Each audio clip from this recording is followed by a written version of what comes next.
1 table ಸ್ಪೂನಷ್ಟು ಆಯಿಲನ್ನು ಸೇರಿಸ್ಕೊಳ್ಳೋಣ. ನಮ್ಮ ಒಂದು ಈ ಹೇರ್ ಮಾಸ್ಕಿಂದ ನಮ್ಮ ಕೂದಲಲ್ಲಿರುವಂಥ ಡ್ರೈನೆಸ್ ಹೋಗುತ್ತೆ, ಹೇರ್ಸು ಸ್ಮೂತ್ ಆಗುತ್ತೆ, ಶೈನಿ ಆಗುತ್ತೆ ಮತ್ತು ಕಂಡೀಷನಿಂಗ್ ಸಿಗುತ್ತೆ ನಮ್ಮ ಕೂದಲಿಗೆ. ಸೊ ನಮ್ಮ ಫೇಸಿಗೆ ಎಷ್ಟು ಇಂಪಾರ್ಟೆನ್ಸ್ ಕೊಡ್ತೀವಿ ಅಷ್ಟೇ ಇಂಪಾರ್ಟೆನ್ಸು ನಾವು ನಮ್ಮ ಕೂದಲಿಗೂ ಕೂಡ ಕೊಡಬೇಕಾಗುತ್ತೆ. ನಮ್ಮ ಕೂದಲಲ್ಲೂ ಗ್ಲೋನೆಸ್ ಬೇಕು ಅಂದರೆ ಈ ಒಂದು ಹೇರ್ ಮಾಸ್ಕನ್ನು ಖಂಡಿತ ಎಲ್ಲ ಏಜ್ನವರು ಯೂಸ್ ಮಾಡ್ಬೋದು. ಚಿಕ್ಕ ಮಕ್ಕಳು ಅಂತ ಪ್ರತಿಯೊಬ್ಬರು ಇದನ್ನು ಮನೇಲಿ ಮಾಡ್ಕೊಳ್ಳಿ. ನಿಮ್ಮ ಕೂದಲನ್ನು ನೀವೇ ನಂಬಲ್ಲ, ಅಷ್ಟು ಚೆನ್ನಾಗಿ ರಿಸಲ್ಟ್ ಬರುತ್ತೆ ಡಿಯರ್ಸ್. ತುಂಬ ಒಂದು ಎಫೆಕ್ಟಿವ್ ಆಗಿರೋವಂಥದ್ದು, ಕೂದಲು ಉದುರ್ತಾ ಇರೋವಂಥದ್ದು ಮತ್ತು ಕೂದಲಿಗೆ ನರಿಶ್ಮೆಂಟ್ ಸಿಗಬೇಕಲ್ವಾ. ನಮ್ಮ ಸ್ಕಿನ್ ಹೇಗೆ ಚೆನ್ನಾಗಿರಬೇಕು ಹಾಗೆ ನಮ್ಮ ಕೂದಲು ಕೂಡ ಚೆನ್ನಾಗಿರಬೇಕು. ನಮ್ಮ ಹೇರ್ ಟಾನಿಕ್ ಡಿಯರ್ಸ್ ಇದು. ಬ್ಲ್ಯಾಕ್ ಮೆಹಂದಿ ಹಾಕೋರು ಇದನ್ನು ಯಾವಾಗ ಯೂಸ್ ಮಾಡಬೇಕು ಅನ್ನೋದನ್ನು ಹೇಳ್ತೀನಿ. ಈ ಒಂದು ಹೇರ್ ಮಾಸ್ಕ್ ಮಾಡಲಿಕ್ಕೆ ನಮಗೆ ಈ ರೀತಿಯಾದ ಒಂದು ದಾಸವಾಳ ಹೂ ಬೇಕಾಗುತ್ತೆ. ಇದರಲ್ಲೇ ತುಂಬ ವೆರೈಟೀಸ್ ಬರುತ್ತೆ ಡಿಯರ್ಸ್. ದಾಸವಾಳ ಹೂವಲ್ಲೂ ಕೂಡ ಯಾವುದೇ ಇದ್ರೂ ಪರವಾಗಿಲ್ಲ ತಗೊಳ್ಳಿ. ಆದಷ್ಟು ನಾಟಿ ಅನ್ನೋದು ಇದ್ದರೆ ಅದು ಇನ್ನೂ ಒಂದು ಒಳ್ಳೆ ಬೆನಿಫಿಟ್ಟು ಸಿಗುತ್ತೆ. ಒಬ್ಬರಿಗೆ ಮಾಡ್ಕೊಳ್ಳೋದಾದರೆ ಈ ರೀತಿಯಾಗಿ 4 ರಿಂದ 5 ಹೂಗಳನ್ನು ತಗೊಂಡ್ರೆ ಸಾಕಾಗುತ್ತೆ. ನಾನಿಲ್ಲಿ 6 ತಗೊಳ್ತಾ ಇದ್ದೀನಿ. ಇದು ನಾನು ಒಬ್ಬರಿಗೆ ಮಾಡ್ಕೊಳ್ತಾ ಇರೋದ್ರಿಂದ 1 ಮುಷ್ಟಿಯಷ್ಟು ನಾನು ದಾಸವಾಳದ ಎಲೆಗಳನ್ನು ತಗೊಳ್ತಾ ಇದ್ದೀನಿ. ಆಲ್ಮೋಸ್ಟ್ ಪ್ರತಿಯೊಬ್ಬರು ಮನೇಲೂ ಇರುತ್ತೆ, ಇಲ್ಲದೆ ಇದ್ದರೆ ಏನೂ ತೊಂದರೆ ಇಲ್ಲ. ಇದ್ರ ಬದಲಾಗಿ ನೀವು ಫ್ಲೆಕ್ಸ್ ಸೀಡ್ಸ್ ಅಂತ ಅದನ್ನು ಕೂಡ ಹಾಕೊಳ್ಬೋದು. ನಾನು ಇದನ್ನು ಇದಕ್ಕೆ ಹಾಕ್ಕೊಳ್ತಾ ಇದ್ದೀನಿ. ಈಗ ಇದನ್ನು ಚೆನ್ನಾಗಿ ವಾಶ್ ಮಾಡ್ಕೊಂಡು ಬರೋಣ. ಯಾಕೆಂದರೆ ಇದ್ರ ಮೇಲೆ ಧೂಳೆಲ್ಲ ಇರುತ್ತೆ ಮತ್ತು ಇದಕ್ಕೆ ನಾವು ಔಷಧಿಗಳನ್ನೆಲ್ಲ ಸಿಂಪಡಿಸಿರ್ತೀವಿ. ಸೊ ಅದಕ್ಕೋಸ್ಕರ ಚೆನ್ನಾಗಿ ವಾಶ್ ಮಾಡ್ಕೊಳ್ಳಿ. ನಂತರ ನಾವು ಇದನ್ನು ಒಂದು ಮಿಕ್ಸಿ ಜಾರಿಗೆ ಹಾಕ್ಕೊಳ್ಳೋಣ. ಇದು ನಾನು ಫ್ಲೆಕ್ಸ್ ಸೀಡ್ಸನ್ನು ಆಗಲೇ ಮಿಕ್ಸಿ ಮಾಡಿದ್ದೆ, ಸೊ ಅದು ಉಳಿದಿದೆ. ಸೊ ಇದಕ್ಕೆ ನಾನು ಇದನ್ನು ಹಾಕ್ಕೊಳ್ತಾ ಇದ್ದೀನಿ. ತುಂಬ ಒಂದು ಒಳ್ಳೆ ಹೇರ್ ಮಾಸ್ಕ್ ಡಿಯರ್ಸ್. ನಾವು ಪಾರ್ಲರ್ಗೆ ಹೋಗೋ ನೆಸಿಟಿ ಇರಲ್ಲ. ನಮ್ಮ ಹೇರು ಒಣಗಿರೋ ಥರ ಒಂಥರ ಈ ಜೀವ ಇಲ್ದಿರೋ ರೀತಿ ಆಗುವಂಥದ್ದು, ಫ್ರಿಜಿ ಥರ ಇರುತ್ತೆ ನೋಡಿ. ಸೊ ಆ ರೀತಿ ಕೂದಲಲ್ಲಿ ಜೀವ ಇಲ್ಲ, ಕೂದಲಲ್ಲೂ ಗ್ಲೋನೆಸ್ ಬೇಕು. ನಮ್ಮ ಕೂದಲಲ್ಲೂ ಗ್ಲೋನೆಸ್ ಬೇಕು ಅಂದರೆ ಈ ಒಂದು ಹೇರ್ ಮಾಸ್ಕನ್ನು ಖಂಡಿತ ಎಲ್ಲ ಏಜ್ನವರು ಯೂಸ್ ಮಾಡ್ಬೋದು. ಚಿಕ್ಕ ಮಕ್ಕಳು ಅಂದರೆ ಒಂದು 14 ವರ್ಷದ ಮೇಲೆ ಪಟ್ಟಿರೋ ಮಕ್ಕಳಿಂದ ಹಿಡಿದು ನಾವು ಯಾವುದೇ ವಯಸ್ಸಿನವರು ಕೂಡ ಇದನ್ನು ಯೂಸ್ ಮಾಡ್ಕೋಬೋದು. ಬ್ಲ್ಯಾಕ್ ಮೆಹಂದಿ ಹಾಕೋರು ಇದನ್ನು ಯಾವಾಗ ಯೂಸ್ ಮಾಡಬೇಕು ಅನ್ನೋದನ್ನು ಹೇಳ್ತೀನಿ. ಸೊ ಪೂರ್ತಿ ವಿಡಿಯೋ ವಾಚ್ ಮಾಡಿ, ಆಗ ಮಾತ್ರ ಅರ್ಥ ಆಗುತ್ತೆ. ಸೊ ಇದಕ್ಕೆ ನಾವು ಮೆಂತ್ಯ ಪುಡಿ ಏನಾದರೂ ಇದ್ದರೆ ನೀವು ಆಮೇಲೆ ಸೇರಿಸ್ಕೊಳ್ಬೋದು. ನಾನಿಲ್ಲಿ ಮೆಂತ್ಯ ಪುಡಿ ರಫ್ ಇರೋವಂಥದ್ದಿದೆ. ನಾನು ಯಾವಾಗಲೂ ಇದನ್ನು ಯೂಸ್ ಮಾಡ್ತೀನಿ ಡಿಯರ್ಸ್ ಇಂಟೇಕಲ್ಲಿ. ಇದನ್ನು ಯಾವತ್ತಾದರೂ ಮುಂದೆ ವಿಡಿಯೋಗಳಲ್ಲಿ ನಿಮಗೆ ತಿಳಿಸ್ತೀನಿ. ಮೆಂತ್ಯನ ನಾನು ರೆಗ್ಯುಲರ್ ಬೇಸಿಸಲ್ಲಿ ಯೂಸ್ ಮಾಡೋದ್ರಿಂದ ನಾನು ಇದು ಪೌಡರನ್ನು ಯಾವಾಗಲೂ ಇಂಟೇಕಲ್ಲಿ ತಗೊಳ್ತಾ ಇರ್ತೀನಿ. ಸೊ ಈ ರೀತಿಯಾಗಿ ರವೆ ಥರ ಇದೆ ನನ್ನ ಹತ್ರ. ಸೊ ಅದಕ್ಕೋಸ್ಕರ ನಾನು ಇದನ್ನು ಈಗ ಗ್ರೈಂಡ್ ಮಾಡಲಿಕ್ಕೆ ಹಾಕ್ಕೊಳ್ತಾ ಇದ್ದೀನಿ. ನಿಮ್ಮ ಹತ್ರ ಪೌಡರ್ ರೆಡಿ ಇದೆ ಅನ್ನೋದಾದರೆ ನೀವು ಇದನ್ನು ಆಮೇಲೆ ಕೂಡ ಸೇರಿಸ್ಕೊಳ್ಬೋದು. ಫ್ಲೆಕ್ಸೀಡು ಅಷ್ಟೇ, ತುಂಬ ನೈಸಾಗಿ ಪೌಡರ್ ಇದ್ದರೆ ನೀವು ಅದನ್ನು ಕೂಡ ಆಮೇಲೆ ಸೇರಿಸ್ಕೊಳ್ಬೋದು. ನನ್ನ ಹತ್ರ ಪೌಡರ್ ಇರಲಿಲ್ಲ, ಸ್ವಲ್ಪನೇ ಇತ್ತು, ಸ್ವಲ್ಪ ರಫ್ ಪೌಡರ್ ಇತ್ತು, ಅದಕ್ಕೋಸ್ಕರ ಇದರಲ್ಲೇ ಹಾಕ್ಕೊಂಡಿದ್ದೀನಿ. ಆಮೇಲೆ ಫ್ಲೆಕ್ಸೀಡ್ಸು ನಿಮಗೆ ಆಪ್ಷನಲ್ಲು ಬೇಕಂದರೆ ಸೇರಿಸ್ಕೋಬೋದು, ಇಲ್ಲಾಂದರೆ ಸ್ಕಿಪ್ ಕೂಡ ಮಾಡ್ಕೋಬೋದು. ಈಗ ಇದನ್ನು ಗ್ರೈಂಡ್ ಮಾಡ್ಕೊಂಡು ಬರೋಣ. ಸೊ ಈ ರೀತಿ ಏನಾದ್ರು ಗ್ರೈಂಡ್ ಮಾಡಲಿಕ್ಕೆ ಆಗಲಿಲ್ಲ ಅನ್ನೋದಾದರೆ ನೀವು ಇಲ್ಲಿ ಬೇಕಿದ್ದರೆ ಮೊಸರನ್ನ ಕೂಡ ಸೇರಿಸ್ಕೊಳ್ಬೋದು. 2 ಸ್ಪೂನಷ್ಟು ಮೊಸರನ್ನ ಸೇರಿಸ್ಕೊಳ್ತಾ ಇದ್ದೀನಿ ಡಿಯರ್ಸ್. 2 ಸ್ಪೂನಷ್ಟು ಸಾಕಾಗುತ್ತೆ. ತುಂಬ ಹುಳಿ ಮೊಸರನ್ನ ಸೇರಿಸ್ಕೋಬೇಡಿ. ನೋಡ್ತಾ ಇದ್ದೀರಲ್ಲ ಡಿಯರ್ಸ್, ನಮ್ಮ ಒಂದು ಹೇರ್ ಮಾಸ್ಕು ರೆಡಿಯಾಗಿದೆ. ಈ ರೀತಿಯಾಗಿ ಮಿಕ್ಸಿ ಮಾಡ್ಕೊಳ್ಬೇಕು. ತುಂಬ ನಿಮಗೆ ಇದು ಮಿಕ್ಸಿ ಮಾಡಲಿಕ್ಕೆ ಆಗ್ತಾ ಇಲ್ಲ ಅನ್ನೋದಾದರೆ ಇಲ್ಲಿ 1 ಟೇಬಲ್ ಸ್ಪೂನಷ್ಟು ನೀರನ್ನು ಕೂಡ ಸೇರಿಸ್ಕೋಬೋದು. ಇಷ್ಟು ತಲೆನೋವು ಬೇಡ ಜ್ಯೋತಿ, ನಮಗೆ ಈಸಿಯಾಗಿ ಬೇಕು, ರೆಡಿ ಟು ಯೂಸ್ ಬೇಕು ಅನ್ನೋದಾದರೆ ನೀವು ನನಗೆ ಕಮೆಂಟ್ ಸೆಕ್ಷನಲ್ಲಿ ತಿಳಿಸಿ. ನೆಕ್ಸ್ಟ್ ವೀಡಿಯೋಗಳಲ್ಲಿ ನಾನು ರೆಡಿ ಟು ಯೂಸ್ ಮಾಸ್ಕನ್ನು ಹೇಗೆ ಮನೇಲೇ ಮಾಡ್ಕೊಳ್ಳೋದು ಅನ್ನೋದನ್ನು ಕೂಡ ನಾನು ನಿಮಗೆ ವಿಡಿಯೋನ ಅಪ್ಲೋಡ್ ಮಾಡ್ತೀನಿ. ತುಂಬ ಒಂದು ಎಫೆಕ್ಟಿವ್ ಆಗಿರೋವಂಥದ್ದು, ಕೂದಲು ಉದುರ್ತಾ ಇರೋವಂಥದ್ದು ಮತ್ತು ಕೂದಲಿಗೆ ನರಿಶ್ಮೆಂಟ್ ಸಿಗಬೇಕಲ್ವಾ. ನಮ್ಮ ಸ್ಕಿನ್ ಹೇಗೆ ಚೆನ್ನಾಗಿರಬೇಕು ಹಾಗೆ ನಮ್ಮ ಕೂದಲು ಕೂಡ ಚೆನ್ನಾಗಿರಬೇಕು. ಈಗ ಇದನ್ನು ಒಂದು ಬೌಲಿಗೆ ಶಿಫ್ಟ್ ಮಾಡ್ಕೊಳ್ಳೋಣ ಡಿಯರ್ಸ್. ನಾನು ಹಚ್ಕೊಳ್ತಾ ಇಲ್ಲ ಡಿಯರ್ಸ್, ನನ್ನ ಮಗಳಿಗೆ ಹಚ್ತಾ ಇದ್ದೀನಿ. ನಾನು ಹಚ್ಕೊಳ್ತಾ ಇಲ್ಲ, ಯಾಕೆಂದರೆ ನಾನು ಕೂದಲಿಗೆ ಮೆಹಂದಿಯನ್ನು ಅಪ್ಲೈ ಮಾಡಿದ್ದೀನಿ. ಸೊ ನಾನು ಬ್ಲ್ಯಾಕ್ ಮೆಹಂದಿನೂ ಕೂಡ ಅಪ್ಲೈ ಮಾಡ್ತೀನಿ, ಅದಕ್ಕೋಸ್ಕರ ಇದನ್ನು ಅಪ್ಲೈ ಮಾಡಲಿಕ್ಕಾಗಲ್ಲ.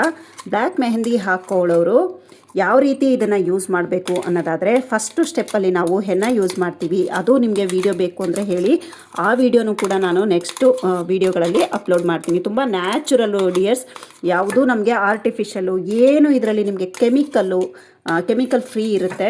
ನಾವೇ ಮನೇಲಿ ಖುದ್ದಾಗಿ ಮಾಡ್ಕೊಳ್ಬೋದು. ಇನ್ನೂ ಬೇಕಿದ್ದರೆ ಚೆನ್ನಾಗಿ ನುಣ್ಣಗೆ ಇದನ್ನು ಪೇಸ್ಟ್ ಮಾಡ್ಕೋಬೋದು. ಸೊ ಇದಕ್ಕೆ ಒಂಚೂರು ನೀರನ್ನು ಸೇರಿಸ್ಕೊಂಡು ಹಾಕ್ಕೊಳ್ತಾ ಇದ್ದೀನಿ. ನಮ್ಮ ಹೇರ್ ಟಾನಿಕ್ ಡಿಯರ್ಸ್ ಇದು. ಈಗ ಇದಕ್ಕೆ ನನ್ನ ಫೇವ್ರೆಟ್ ಅಲೋವೆರಾ ಜೆಲ್ಲನ್ನು ಸೇರಿಸ್ಕೊಳ್ತಾ ಇದ್ದೀವಿ. ಪ್ರತಿಯೊಬ್ಬರು ಇದನ್ನು ಮನೇಲಿ ಮಾಡ್ಕೊಳ್ಳಿ. ನಿಮ್ಮ ಕೂದಲನ್ನು ನೀವೇ ನಂಬಲ್ಲ, ಅಷ್ಟು ಚೆನ್ನಾಗಿ ರಿಸಲ್ಟ್ ಬರುತ್ತೆ ಡಿಯರ್ಸ್. ನೋಡಿ 1 ಟೇಬಲ್ ಸ್ಪೂನ್ ಅಷ್ಟು ಅಲೋವೆರಾ ಜೆಲ್ಲನ್ನು ಹಾಕ್ಕೊಳ್ತಾ ಇದ್ದೀನಿ. ನೀವು ಇದರಲ್ಲಿ ಮನೆಯಲ್ಲಿರುವಂಥ ಅಲೋವೆರಾ ಜೆಲ್ಲನ್ನು ಕೂಡ ಯೂಸ್ ಮಾಡ್ಕೊಳ್ಬೋದು. ಇದಕ್ಕೆ ನೀವು ರೆಡಿನೇ ಯೂಸ್ ಮಾಡಬೇಕು ಅಂತ ಏನೂ ಇಲ್ಲ. ನೀವು ಮನೇಲಿರುವಂಥದ್ದು ಯೂಸ್ ಮಾಡಿದ್ರೆ ನಿಮ್ಗೆಲ್ಲರಿಗೂ ಗೊತ್ತಿದೆ, ಕೆಲವೊಂದು ವಿಡಿಯೋಗಳಲ್ಲಿ ಒಂದ್ಸಾರಿ ಹೇಳ್ತಾ ಇರ್ತೀನಿ. ಸೊ ಎಲೆನ ಚೆನ್ನಾಗಿ ನಾವು ಕಟ್ ಮಾಡಿಬಿಟ್ಟು ಚೆನ್ನಾಗಿ ತೊಳೆದು ಅದನ್ನು ಅರ್ಧ 1 ಗಂಟೆ ನೀರಲ್ಲಿ ಹಾಗೆ ಬಿಟ್ಬಿಡಬೇಕು. ಅದರಲ್ಲಿ ನಮಗೆ ಟಾಕ್ಸಿಕ್ ಅಂಶ, ಎಲ್ಲೋ ಅಂಶ ಇರುತ್ತೆ, ಅದು ನಮಗೆ ಹೋಗಬೇಕು. ಅದು ಹೋದ ನಂತರ ನಾವು ಆ ಅಲೋವೆರಾ ಜೆಲ್ಲನ್ನು ಒಳಗಡೆಯಿಂದ ನಾವು ಎಲೆನ ತೆಗೆದುಬಿಟ್ಟು ಒಳಗಡೆ ಇರುವಂಥ ಜೆಲ್ಲನ್ನು ತಗೊಂಡು ಇದಕ್ಕೆ ಹಾಕ್ಕೋಬೇಕು. 1 ರಿಂದ 2 ಟೇಬಲ್ ಸ್ಪೂನ್ ಅಷ್ಟು ಹಾಕ್ಕೊಂಡ್ರೆ ಸಾಕಾಗುತ್ತೆ. ಇದಕ್ಕೆ ನೀವು ರೆಡಿ ಅಲೋವೆರಾ ಜೆಲ್ಲೇ ಹಾಕಬೇಕು ಅಂತ ಏನೂ ಇಲ್ಲ. ಸೊ ನೆಕ್ಸ್ಟ್ ನಾನು ಇದಕ್ಕೆ ಕೋಲ್ಡ್ ಪ್ರೆಸ್ ಕೋಕೋನಟ್ ಆಯಿಲನ್ನು ಇದಕ್ಕೆ ಸೇರಿಸ್ಕೊಳ್ತಾ ಇದ್ದೀನಿ. 1 ಟೇಬಲ್ ಸ್ಪೂನ್ ಅಷ್ಟು ಹಾಕ್ಕೊಂಡ್ರೆ ಸಾಕಾಗುತ್ತೆ. ಯಾಕೆಂದರೆ ನಾನು ಸೋಪ್ ಎಲ್ಲ ಮಾಡೋದ್ರಿಂದ ಅದಕ್ಕೆ ನಾನು ಕೋಲ್ಡ್ ಪ್ರೆಸ್ ಆಯಿಲನ್ನೇ ಸೇರಿಸೋದು. 1 ಟೇಬಲ್ ಸ್ಪೂನ್ ಅಷ್ಟು ಆಯಿಲನ್ನು ಸೇರಿಸ್ಕೊಳ್ಳೋಣ. ನಮ್ಮ ಈ ಹೇರ್ ಮಾಸ್ಕಿಂದ ನಮ್ಮ ಕೂದಲಲ್ಲಿರುವಂಥ ಡ್ರೈನೆಸ್ ಹೋಗುತ್ತೆ, ಹೇರ್ಸು ಸ್ಮೂತ್ ಆಗುತ್ತೆ, ಶೈನಿ ಆಗುತ್ತೆ, ಮತ್ತು ಕಂಡೀಷನಿಂಗ್ ಸಿಗುತ್ತೆ ನಮ್ಮ ಕೂದಲಿಗೆ. ಸೊ ನಮ್ಮ ಫೇಸಿಗೆ ಎಷ್ಟು ಇಂಪಾರ್ಟೆನ್ಸ್ ಕೊಡ್ತೀವಿ ಅಷ್ಟೇ ಇಂಪಾರ್ಟೆನ್ಸ್ ನಾವು ನಮ್ಮ ಕೂದಲಿಗೂ ಕೂಡ ಕೊಡಬೇಕಾಗುತ್ತೆ. ಈ ರೀತಿ ಒಂದ್ಸಾರಿ ಚೆನ್ನಾಗಿ ಮಿಕ್ಸ್ ಮಾಡ್ಕೊಂಬಿಡೋಣ ಡಿಯರ್ಸ್. ಇದನ್ನು ಯಾವ ರೀತಿ ಯೂಸ್ ಮಾಡಬೇಕು ಅಂತ ಕೂಡ ಹೇಳ್ತೀನಿ. ಮತ್ತು ಇಲ್ಲಿ 2 ಸ್ಟೆಪ್ ಮೆಹಂದಿ ಯೂಸ್ ಮಾಡೋರು ಅಂದರೆ ಅಥವಾ ಬ್ಲ್ಯಾಕ್ ಮೆಹಂದಿ ಹಾಕ್ಕೊಳ್ಳೋ ಅಂಥವ್ರು, ಅಥವಾ ನೀವು ಯಾವ್ದಾದ್ರು ಡೈ ಯೂಸ್ ಮಾಡಿದ್ರು ಓಕೆ. ಆದರೆ ಇಲ್ಲಪ್ಪ ನಾವು ಡೈಯೇ ಯೂಸ್ ಮಾಡೋದು ಆದರೂ ನಮ್ಗೆ ಈ ರೀತಿ ಹೇರ್ ಮಾಸ್ಕ್ ಹಾಕೋಬೇಕು ಅನ್ನೋದಾದ್ರೂ ಎಲ್ಲರಿಗೂ ನ್ಯಾಚುರಲ್ ಆಗಿ ಯಾರಿಗಾದ್ರೂ ಹೇರ್ಸನ್ನು ಚೆನ್ನಾಗಿ ಮಾಡ್ಕೋಬೇಕು ಅನ್ನೋದಿದ್ರೆ ಈ ಸ್ಟೆಪ್ಗಳನ್ನು ಫಾಲೋ ಮಾಡಿ. ಮೆಹಂದಿ ಹಚ್ಕೊಳ್ಳೋರು ಮೊದಲನೇ ಸ್ಟೆಪ್ಪಲ್ಲಿ ಹೆನ್ನ ಮೆಹಂದಿ ಹಚ್ಕೊಳ್ಳಿ, ಸೆಕೆಂಡ್ ಸ್ಟೆಪ್ಪಲ್ಲಿ ಬ್ಲ್ಯಾಕ್ ಮೆಹಂದಿಯನ್ನು ಹಚ್ಕೊಂಡು 3-4 ದಿನಗಳಾದ ನಂತರ ನಾವು ಈ ಹೇರ್ ಮಾಸ್ಕನ್ನು ಅಪ್ಲೈ ಮಾಡಬೇಕಾಗುತ್ತೆ. ಮೆಹಂದಿ ಹಾಕಿ ಮುಂದಿನ ದಿನಾನೇ ಇದನ್ನು ಹಾಕ್ಬಿಟ್ರೆ ನಮಗೆ ಬ್ಲ್ಯಾಕ್ ಕಲರು ಅಷ್ಟು ನೀಟಾಗಿ ಕೂದಲಿಗೆ ಅಂಟ್ಕೊಳ್ಳೋದಿಲ್ಲ. ಯಾಕೆಂದರೆ ನಾವು ನ್ಯಾಚುರಲ್ ಆಗಿರುವಂಥ ಬ್ಲ್ಯಾಕ್ ಮೆಹಂದಿ ಹಚ್ತೀವಿ, ಅದಕ್ಕೋಸ್ಕರ. ಆ ವಿಡಿಯೋನು ನೆಕ್ಸ್ಟ್ ವಿಡಿಯೋಗಳಲ್ಲಿ ಬರುತ್ತೆ ಡಿಯರ್ಸ್. ಈಗ ಇದನ್ನು ಯಾರು ಬೇಕಾದರೂ ಅಪ್ಲೈ ಮಾಡ್ಬೋದು, ಅದಕ್ಕೋಸ್ಕರ ನಾನು ಈ ವಿಡಿಯೋನ ಮೊದಲು ಅಪ್ಲೋಡ್ ಮಾಡ್ತಾ ಇದ್ದೀನಿ. ಈ ರೀತಿ ಚೆನ್ನಾಗಿ ಮಿಕ್ಸ್ ಮಾಡ್ಕೋಬೇಕು. ಮತ್ತು ಇದನ್ನು ಹೇಗೆ ಅಪ್ಲೈ ಮಾಡಬೇಕು ಅಂತ ಹೇಳ್ತೀನಿ. ಹಿಂದಿನ ದಿನ ನಾವು ಹೇರ್ ವಾಶ್ ಮಾಡಿರಬೇಕು. ಅಂದರೆ ಈಗ ನಾವು ಮೊದಲು ಮೆಹಂದಿ ಹಚ್ಚಿರ್ತೀವಿ, ಆಮೇಲೆ ನೆಕ್ಸ್ಟ್ ಡೇ ನಾವು ಬ್ಲ್ಯಾಕ್ ಮೆಹಂದಿ ಹಚ್ಕೊಳ್ತೀವಿ. ಅದಾಗಿ ನಾವು ನೆಕ್ಸ್ಟ್ 1 ಡೇ ಅಥವಾ 2 ಡೇ ಆದಮೇಲೆ ಶಾಂಪು ಮಾಡ್ಕೊಳ್ತೀವಿ ಅಲ್ವಾ. ಸೊ ಅದ್ರ ನೆಕ್ಸ್ಟ್ ಡೇ 3 ರಿಂದ 4 ದಿನ ಆದ ನಂತರ ನಾವು ಈ ಮಾಸ್ಕನ್ನು ಅಪ್ಲೈ ಮಾಡ್ಕೊಳ್ಬೇಕು ರೂಟ್ಸಿಗೆಲ್ಲ. ಅಂದರೆ ಇದನ್ನು ನಾವು ಫುಲ್ ಸ್ಕ್ಯಾಲ್ಪಿಗೆ, ನಮ್ಮ ತಲೆ ಬುರುಡೆಗೆ ಚೆನ್ನಾಗಿ ರೂಟ್ಸಿಗೆಲ್ಲ ಟಚ್ ಆಗಬೇಕು. ಆ ರೀತಿಯಾಗಿ ಅಪ್ಲೈ ಮಾಡಿಕೊಂಡು ಪೂರ್ತಿ ನಮ್ಮ ಹೇರ್ ಲೆಂತ್ ಎಷ್ಟಿದೆ, ತುಂಬ ಉದ್ದ ಇರೋರು ಇದನ್ನೆಲ್ಲ ನೀವು 2-3 ಮಾಡ್ಕೊಳ್ಳಿ. ತುಂಬ ಉದ್ದ ಕೂದಲಿರೋರಿಗೆ ಈ ಕ್ವಾಂಟಿಟಿ ಸರಿ ಹೋಗೋದಿಲ್ಲ. ಸೊ ಅವರಿಗೆ ಇನ್ನೊಂದು ಸ್ವಲ್ಪ ಜಾಸ್ತಿ ಬೇಕಾಗುತ್ತೆ. ಇದು ನನ್ನ ಮಗಳ ಕೂದಲು ಲೆಂತ್ಗೋಸ್ಕರ ನಾನು ಮಾಡ್ಕೊಂಡಿದ್ದೀನಿ. ಸೊ ಇದನ್ನು ನೀವು 2-3 ಮಾಡ್ಕೊಳ್ಳಿ. ಆವಾಗ ನಿಮಗೆ ಪೂರ್ತಿ ತಲೆ ಬುರುಡೆ ಮತ್ತು ಕೂದಲಿಗೆ ಎಲ್ಲದಕ್ಕೂ ಇದು ಆಗುತ್ತೆ. ಸರಿನಾ? ಇದನ್ನು ಅಪ್ಲೈ ಮಾಡಾದಮೇಲೆ ನಿಮಗೆ ವಿಡಿಯೋನ ತೋರಿಸ್ತೀನಿ. ಇದನ್ನು ಚೆನ್ನಾಗಿ ಸ್ಕ್ಯಾಲ್ಪು ಮತ್ತು ಹೇರ್ ಲೆಂತ್ ಫುಲ್ಲು ಕೂದಲು ಎಷ್ಟು ಉದ್ದ ಇದೆ ಅಷ್ಟು ಉದ್ದಕ್ಕೂ ನೀವು ಇದನ್ನು ಅಪ್ಲೈ ಮಾಡಿ 30 ನಿಮಿಷ ಇದನ್ನು ಬಿಟ್ಬಿಡಿ. ತಲೆಯಲ್ಲೇ ಬಿಟ್ಬಿಟ್ಟು ನಂತರ ನೀವು ಮೈಲ್ಡ್ ಶಾಂಪು ಅಥವಾ ಹೋಮ್ ಮೇಡ್ ಶಾಂಪು ಇದ್ದರೆ ಅದನ್ನು ಯೂಸ್ ಮಾಡಿ ಡಿಯರ್ಸ್. ಇಲ್ಲ ನೀವೇ ಮನೇಲಿ ಮಾಡ್ಕೊಳ್ತೀನಿ ಅಂದರೆ ಆ ಒಂದು ಶಾಂಪೂನು ಕೂಡ ಯೂಸ್ ಮಾಡ್ಕೊಳ್ಬೋದು. ಆಯಿತಾ? ಆ ಶಾಂಪೂನ ಯೂಸ್ ಮಾಡಿಕೊಂಡು ನೀವು ವಾಶ್ ಮಾಡ್ಕೊಳ್ಳೋದ್ರಿಂದ ನಿಮ್ಮ ಕೂದಲು ಕಂಡೀಷನಿಂಗ್ ಆಗುತ್ತೆ, ಶೈನಿಂಗ್ ಆಗುತ್ತೆ, ಡ್ರೈನೆಸ್ ಹೋಗುತ್ತೆ. ಮತ್ತು ಈ ಫ್ರಿಜ್ಜಿ ಥರ ಒಂಥರ ಜೀವ ಇಲ್ದಿರೋ ಥರ ಒಂದು ರೀತಿ ಹಿಂಗೆ ಕೂದಲು ಬಿಟ್ಟರೆ ಅದು ಹಂಗೇ ನಿಂತ್ಕೊಂಡ್ಬಿಡುತ್ತೆ, ಅಂದರೆ ನಿಮಗೆ ವಾಪಸ್ ಬರೋದಿಲ್ಲ. ಅದನ್ನು ನಾವು ಫ್ರಿಜ್ಜಿ ಏರ್ ಅಂತ ಹೇಳ್ತೀವಿ. ಸೊ ಅದಕ್ಕೂ ಕೂಡ ಈ ಒಂದು ಮಾಸ್ಕು ತುಂಬ ಯೂಸ್ಫುಲ್ಲು. ನಮ್ಮ ಹೇರ್ಸನ್ನು ತುಂಬ ಚೆನ್ನಾಗಿ ಮಾಡುತ್ತೆ. ನಾನು ನಿಮಗೆ ಬಿಫೋರ್ ಮತ್ತು ಆಫ್ಟರ್ದು ವಿಡಿಯೋ ನಾನು ನಿಮಗಿಲ್ಲಿ ವಿಡಿಯೋ ಮುಂದೆ ತೋರಿಸ್ತೀನಿ ನೋಡಿ ಡಿಯರ್ಸ್. ನೋಡಿ ಈ ರೀತಿ ಚೆನ್ನಾಗಿ ರೂಟ್ಸ್ಗೆಲ್ಲ ಈ ರೀತಿ ಟಚ್ ಆಗಬೇಕು. ನೋಡ್ತಾ ಇದ್ದೀರಲ್ಲ ಡಿಯರ್ಸ್, ಈ ರೀತಿಯಾಗಿ ಫುಲ್ಲು ರೂಟ್ಸಿಗೆ ಮತ್ತು ಫುಲ್ಲು ಕೂದಲಿನ ಲೆಂತ್ ತನಕ ನಾವು ಹಚ್ಕೊಳ್ಬೇಕಾಗತ್ತೆ. ಈ ರೀತಿಯಾಗಿ ನಾವು ವಾರಕ್ಕೆ 1 ಸಾರಿ ಹಚ್ಕೊಂಡ್ರೆ ಸಾಕು. ಕೂದಲು ಒಂದು ಒಳ್ಳೆ ಕಂಡೀಷನಿಂಗ್ ಆಗುತ್ತೆ ಮತ್ತು ಶೈನಿಂಗ್ ಬರುತ್ತೆ. ಮತ್ತು ನಮ್ಮ ಸ್ಕ್ಯಾಲ್ಪ್ ಕೂಡ ಹೆಲ್ದಿ ಆಗುತ್ತೆ ಮತ್ತು ಹೊಸ ಕೂದಲು ಕೂಡ ಗ್ರೋತ್ ಆಗಲಿಕ್ಕೆ ಹೆಲ್ಪ್ ಆಗುತ್ತೆ.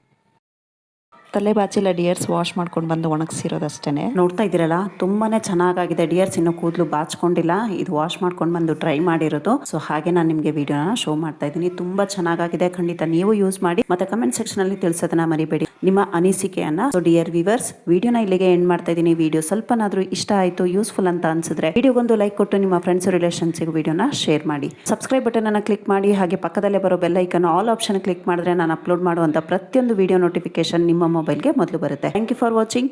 Have a nice day. Take care. Bye bye.